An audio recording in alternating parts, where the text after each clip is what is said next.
Nous sommes dans un monde connecté, un monde d'Internet. L'informatique est la solution. Aujourd'hui, il faut une lutte contre la cybercriminalité. Il y a aussi les objets connectés, la maison intelligente même. La présence dans l'informatique, elle est obligatoire, plus que même obligatoire. Aujourd'hui, les étudiants s'orientent vers le secteur d'activité.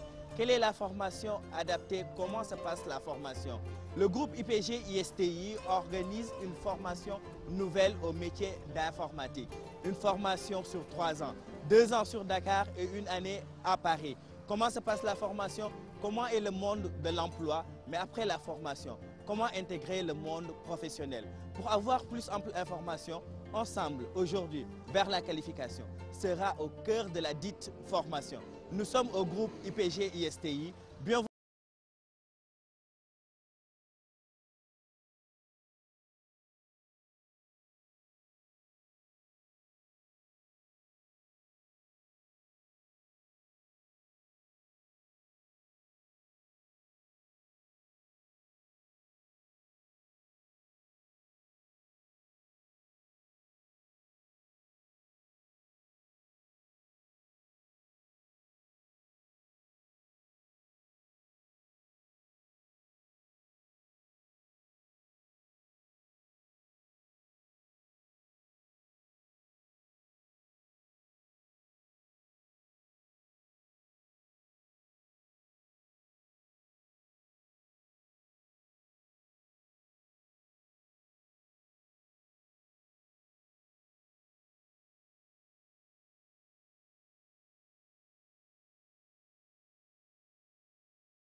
L'informatique de manière générale est la nouvelle science qui va détenir les pouvoirs de la société.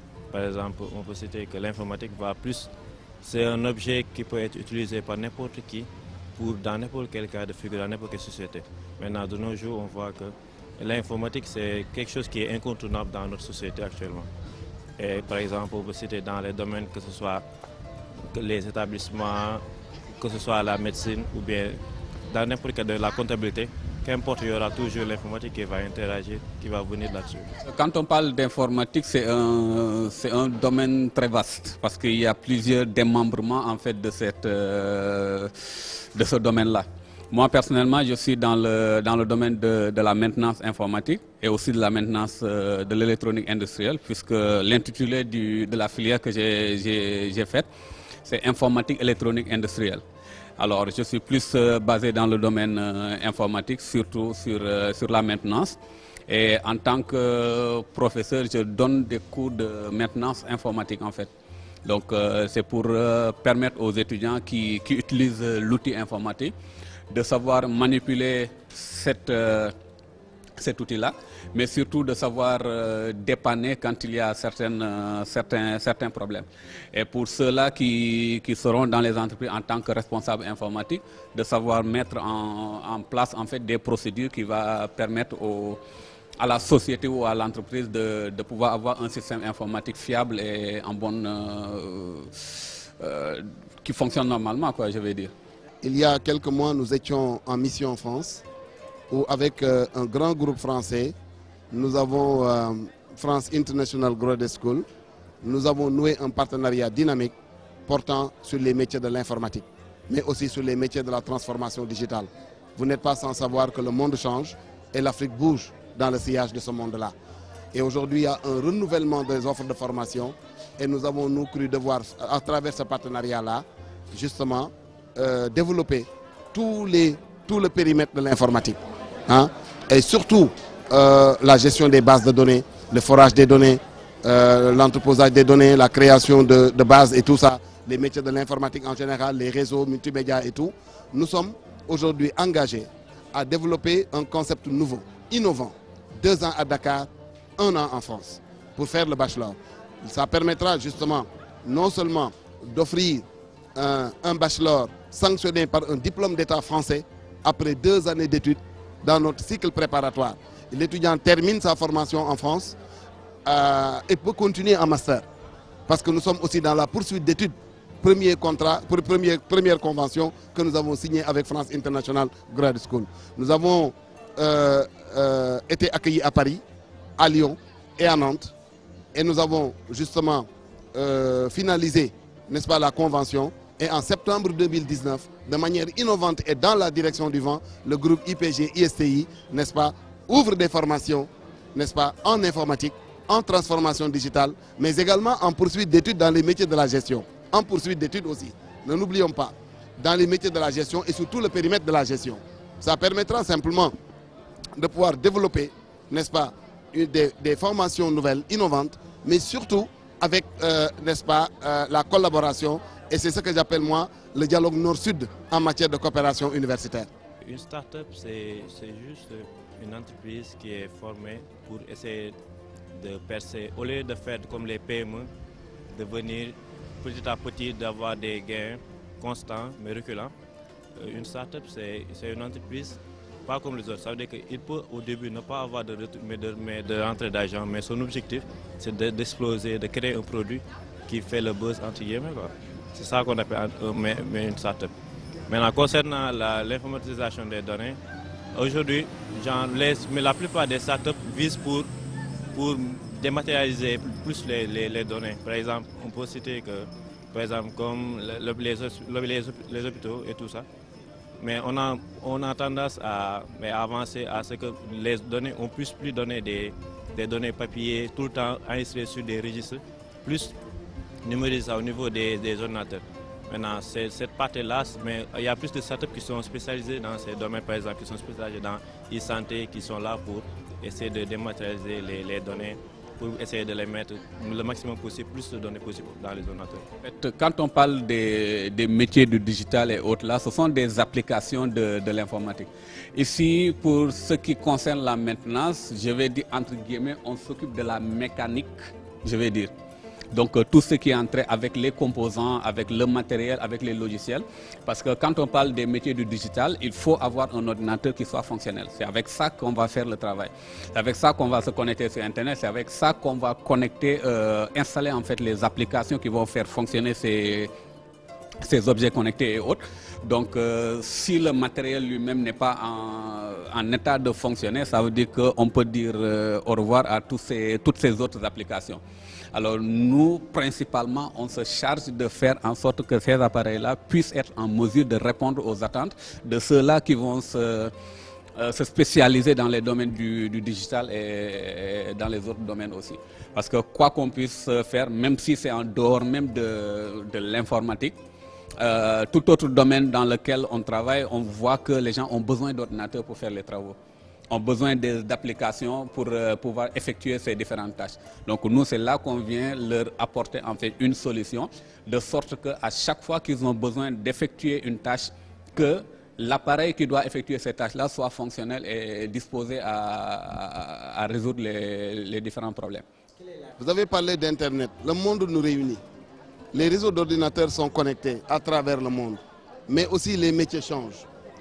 Si je prends l'exemple de la digitalisation, aucun secteur n'y échappe et personne ne peut plus se soustraire, n'est-ce pas, de ce mouvement-là. Personne. Aujourd'hui, on est obligé, je vous donne un exemple, de communiquer efficacement à partir de là où nous sommes, avec par exemple la géolocalisation et la promotion digitale.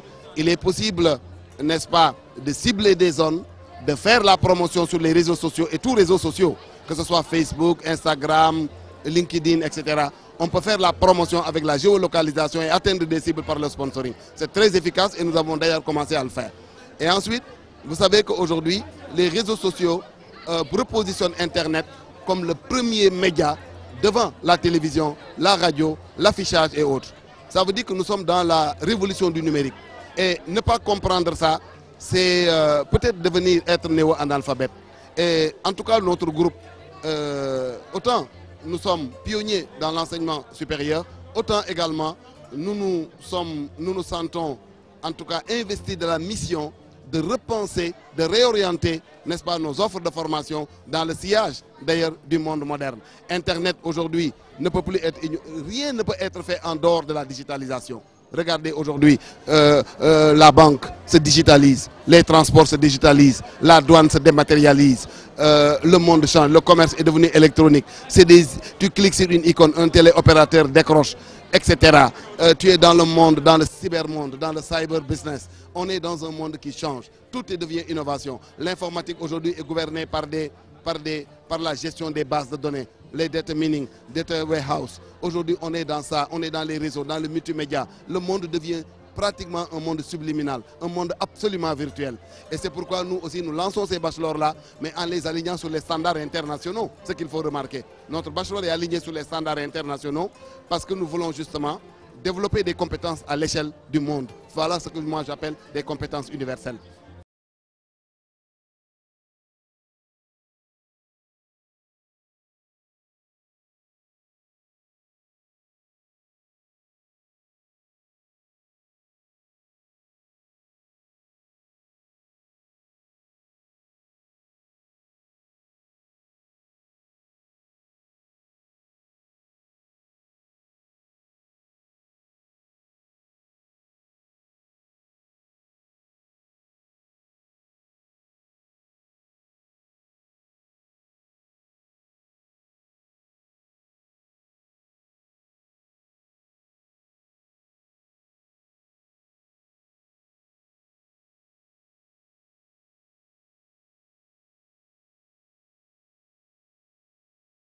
C'est sur plusieurs niveaux en informatique, on peut dire ça. Il y a la sécurité de manière générale, mais en informatique, on dit toujours qu'il n'y a jamais le point de sécurité. Parce qu'à chaque avancée technologique, il y a des découvertes qui se font, il y a des nouvelles machines, la rapidité, tout ça change. Ça veut dire que même la sécurité de 2000 est différente de la sécurité au niveau de 2012. C'est sûr que la sécurité de 2019 sera différente de la sécurité dans quelques années qui vont venir. De ce fait, à chaque fois, il faut essayer juste de se mettre à jour pour faire la sécurité des données. Par rapport à la protection en fait, de ces données-là, beaucoup en fait, vont donner des informations qui sont confidentielles sans se soucier de ces informations-là. Est-ce qu'elles sont sécurisées ou pas? Donc derrière, ils pensent tout simplement que c'est au site vers lequel ils sont connectés qu'ils envoient les informations. Mais entre-temps, il y a des gens qui sont tout autour, qui n'attendent que ça, de voir des utilisateurs qui ne sont pas trop informés, qui s'adonnent à donner en fait toutes sortes d'informations, les récupérer et tout simplement aller le poser de problèmes. Si je suppose quelqu'un qui fait passer toutes ces informations de son compte bancaire et autres là, quelqu'un peut s'en procurer ces informations et aller faire des choses, ou bien tout simplement récupérer tout ce qui est numéro de pièce, carte d'identité, nom, prénom et autres, l'utiliser pour faire des délits. Et un bon jour, c'est la police qui tombe chez vous pour vous dire que voilà, vos informations ont été recueillies quelque part, alors que la personne ne sait même pas qu'est-ce qui s'est passé. Donc c'est vraiment un réel danger qui est là, et que maintenant tous les utilisateurs doivent essayer de faire en sorte au moins d'être informés le minimum, ou sinon d'utiliser des machines qui sont sécurisées en installant bien sûr des antivirus et autres, pour permettre au moins de protéger leurs données personnelles. Vous savez, nos partenaires, je vais vous en parler, c'est les grandes écoles de France, parce que France International Graduate School est un réseau de grandes écoles, réputé en France et dans le monde. Quand on prend EPSI, les contenus pédagogiques sont déjà prêts. Et c'est notre partenaire EPSI, une des plus grandes écoles d'ingénieurs en France, avec WIS, l'école des métiers du digital, qui sont des écoles de référence européennes et mondiales. Ce sont ces écoles qui sont nos partenaires. Et le contenu, il est disponible. C'est tout le périmètre de l'informatique, y compris même le digital. Les réseaux, multimédia, tout ce que vous pouvez, les logiciels, tous les logiciels, y compris les logiciels de gestion des bases de données, les logiciels de forage des données. Il y a tout, entreposage et tout. Tout le programme informatique est déjà entre les mains des techniciens. Et maintenant, ces programmes-là, en partenariat avec le Sénégal et la France, n'est-ce pas, ces programmes seront déroulés pendant 2 ans dans notre cycle préparatoire, qui démarre en septembre 2019 de manière innovante. Et la cible, c'est l'Afrique. Et pour former dans des métiers, on ne forme pas, j'ai l'habitude de dire que la formation ne débouche pas forcément sur l'emploi. Nous nous formons en tenant compte des besoins existants, avec des procédés pédagogiques pertinents, renouvelés et adaptés aux besoins et de l'économie et des entreprises. Voilà nous, notre credo. Ça veut dire que l'offre de formation correspond à une demande, d'une part. D'autre part, nous avons une intelligence, pardonnez-moi, marketing, qui nous permet de comprendre et de nous connecter à un environnement. Aujourd'hui, tout le monde sait que même l'informatique est en mutation. Aujourd'hui, si vous ne vous formez pas dans la gestion des bases de données, si vous ne formez pas dans le forage des données, vous ne formez pas dans certains logiciels de communication même, parce que l'informatique aussi devient un outil de com. Si vous ne formez pas dans la digitalisation, si vous ne formez pas dans tous ces outils-là, mais en réalité, vous ratez les opportunités, ce que j'appelle le virage du monde. Vous savez, mon frère, je suis profondément convaincu que nous ne pouvons pas rentrer dans le millénaire qui change à dos d'âne quand tout le monde va en concorde.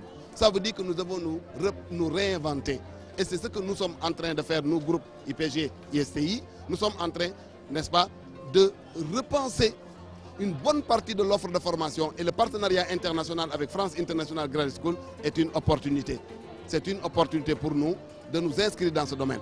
Vous parlez de mutation, mais j'ai envie de vous parler de pétrole et de gaz. Vous voyez les tendances.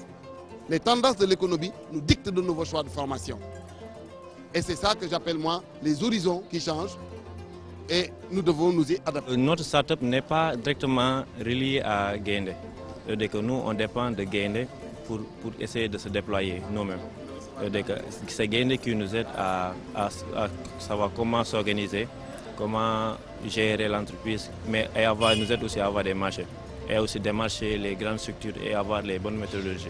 C'est-à-dire qu'on n'intègre pas le Orbus de Gaindé ou bien on n'intègre pas les applications pour la douane, mais juste on intègre Gaindé pour nous coacher, pour nous aider à mieux déployer notre entreprise. C'est ça en réalité. L'Internet, c'est le fait de pouvoir se connecter avec d'autres utilisateurs qui se trouvent un peu partout dans le monde. C'est grâce à cet outil d'Internet qu'on va le faire. Et ces autres utilisateurs utilisent ce même outil-là qui est l'ordinateur. Et l'informatique en général, c'est quoi? On peut la définir comme étant simplement le traitement automatique des informations. Donc ça veut dire que tout ce qui va être utilisé comme communication et tout ça là, c'est des informations qui vont circuler, d'accord, d'un point A vers un point B. Mais l'élément qui va permettre de recevoir ces informations-là, c'est l'ordinateur. Et le système que nous utilisons, c'est l'informatique qui a comme base, comme outil, d'accord, de traitement de ces informations.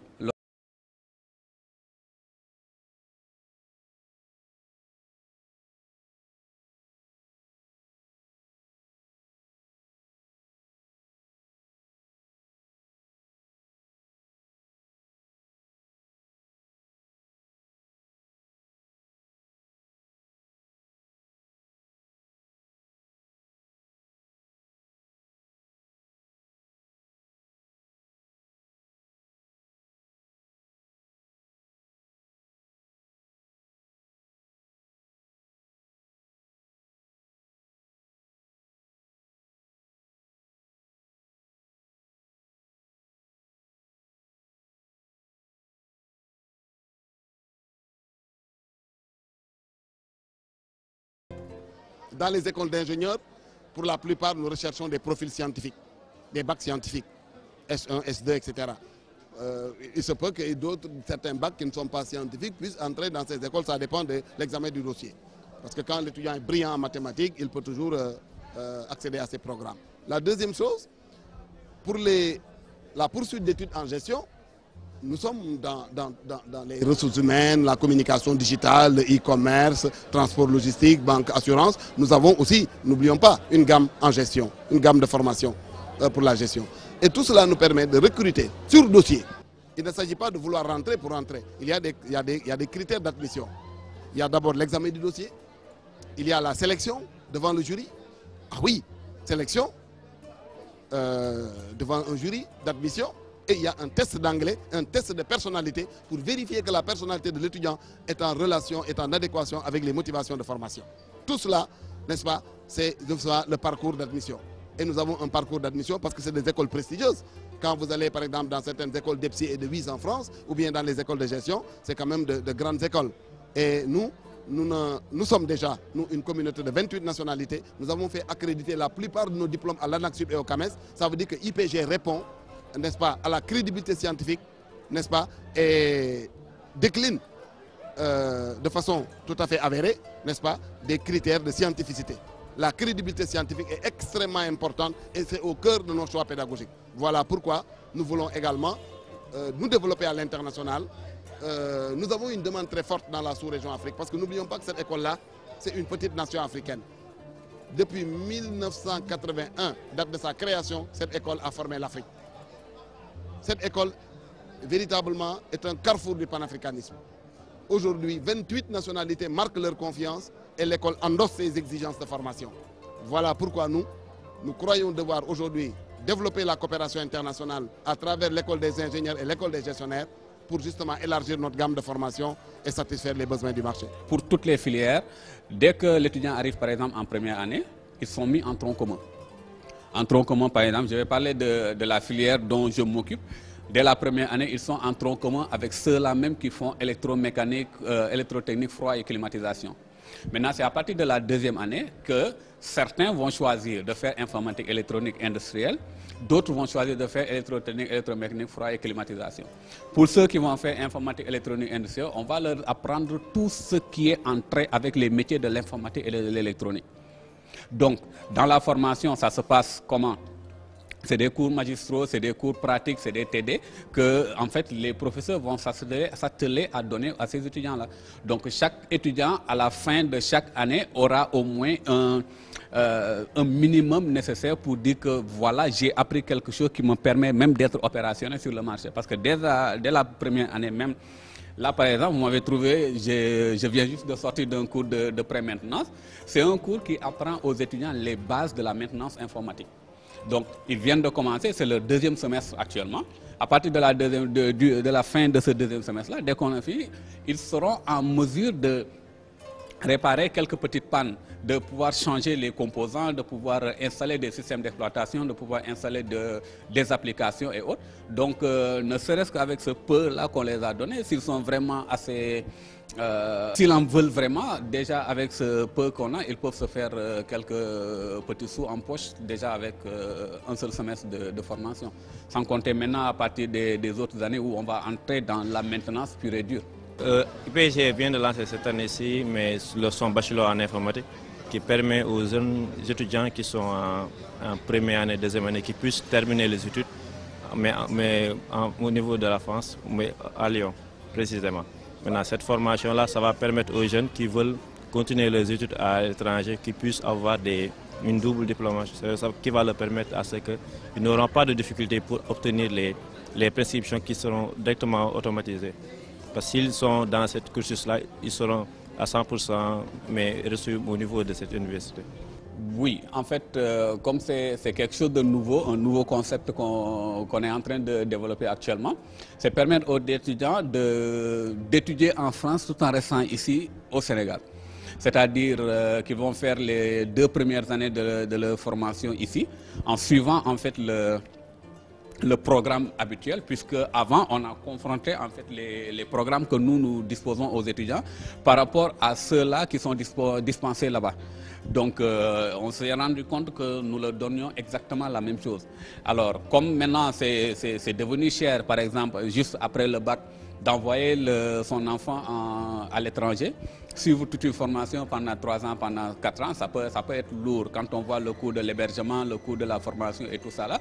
Maintenant, nous, on leur permet, à partir d'ici, de faire 2 ans et après les 2 années, d'aller à l'étranger pour poursuivre en fait avec la 3e année. Et la finalité, c'est qu'ils vont avoir un diplôme qui est reconnu par l'État sénégalais, mais aussi un diplôme qui est reconnu par l'État français. Donc c'est comme si ils avaient fait les 3 ans directement à l'extérieur, quoi, vu que la formation c'est la même. L'emploi n'est pas le prolongement de la formation et un emploi créé n'est pas forcément un chômeur en moins. Parce que quand on regarde les mutations qui s'opèrent, le repositionnement de l'offre de formation, on peut être formé dans des domaines qui ne correspondent nullement aux besoins ni du monde professionnel ni de l'économie. Ce que je voudrais conseiller aux jeunes, c'est au-delà de cela, de développer, que nos écoles d'abord développent l'employabilité. L'employabilité garantit l'emploi. Mais un emploi donné, c'est un emploi juste qui est donné. Mais quand on forme un entrepreneur, on crée beaucoup d'emplois. Parce qu'un seul entrepreneur crée beaucoup d'emplois. Donc moi je plaide plutôt pour les gisements d'emplois. Nous devons avoir une vision entrepreneuriale en matière de formation et d'insertion. Notre école d'ingénieurs a formé des jeunes ingénieurs qui ont remporté le challenge Gaïndé 2000 à travers leur société Innovtech. Ils ont créé le feu rouge intelligent. Ces jeunes sont dans la direction du vent. Le feu rouge intelligent, ils l'ont créé. Ils sont en train de faire la promotion. Et nous allons les aider à faire la promotion à l'échelle régionale. Et présenter ce projet partout au niveau des bailleurs de fonds. Ce sont des jeunes entrepreneurs. Que ce soit dans le domaine de la gestion, que ce soit dans le domaine des sciences et techniques, nous devons aujourd'hui nous convaincre que le temps de former des entrepreneurs est arrivé. Pour cela, il faut deux choses. Il faut de l'audace et il faut de l'innovation. Vous me parlez, quelqu'un a amené des vélos au Sénégal, il pédale, il vend de la glace. Pourquoi nous ne pédalons pas pour vendre du thé chaud? Ils vendent de la fraîcheur, nous vendons de la chaleur. Mais écoutez, je dis qu'il nous faut former des entrepreneurs. Et dans tous les domaines. Dans le domaine de l'agronomie, dans le domaine de l'horticulture, dans le domaine des TIC, dans le domaine de la santé et de la reproduction animale. Et vous me donnez l'occasion de dire ici, Urbi et Orbi, que le temps est arrivé de transformer tous nos établissements d'enseignement général, les lycées, en lycées pro. Lycée des mines, lycée des énergies renouvelables, lycée des TIC, lycée pardonnez-moi, des sciences agronomiques, des sciences horticoles. À mon avis, cela correspond à nos besoins parce qu'on va, dans quelques années, après le bac pro, tu engages une carrière d'ingénieur, on formera une armée je dis, d'ingénieurs dans tous les domaines. Et les défis de l'émergence seront à notre portée. Parce que je ne fais pas partie, moi, de ceux qui incantent les choses. Je voudrais qu'on se donne les moyens de s'approprier un avenir et de le maîtriser. Il ne s'agit pas de faire de la géométrie dans l'espace. Nous ne sommes pas adeptes de la géométrie dans l'espace. Nous le disons clairement. Aujourd'hui, pour être à l'arrivée, il faut être au départ. Tant que notre système éducatif n'est pas réformé à la base, avec des bacs pro en masse, avec des étudiants qui sont formés sur du concret, nous ne pourrons jamais endosser les exigences du développement et, n'est-ce pas, participer au concert des grandes nations. Le monde change, mais il ne s'agit pas de le dire. Nous théorisons beaucoup de choses, mais le temps est arrivé de faire la pratique. Transformons nos lycées, formons dans la mécatronique. La mécanique change, exemple. Ce n'est plus une mécanique avec marteau et tournevis. Maintenant, c'est une mécanique intelligente avec un ordinateur que l'on branche pour détecter des pannes. Si nous prenons tous ces jeunes, nous créons des lycées de mécatronique, des lycées en énergie renouvelable, des lycées du génie de l'eau, des lycées en santé et reproduction animale. Oui, j'ai espoir que demain sera meilleur. Une formation sur 3 ans, la formation en sciences de l'informatique et de la gestion. Aujourd'hui, vers la qualification et aller à la rencontre de la formation. Ensemble, on a vu comment s'est passée la formation, comment est le marché de l'emploi, mais surtout dire que le monde de demain, c'est le monde de l'informatique. Aujourd'hui, nous allons vers la maison intelligente, vers les objets connectés. C'était ça l'émission d'aujourd'hui. Rendez-vous dans 15 jours pour une autre formation et un autre métier.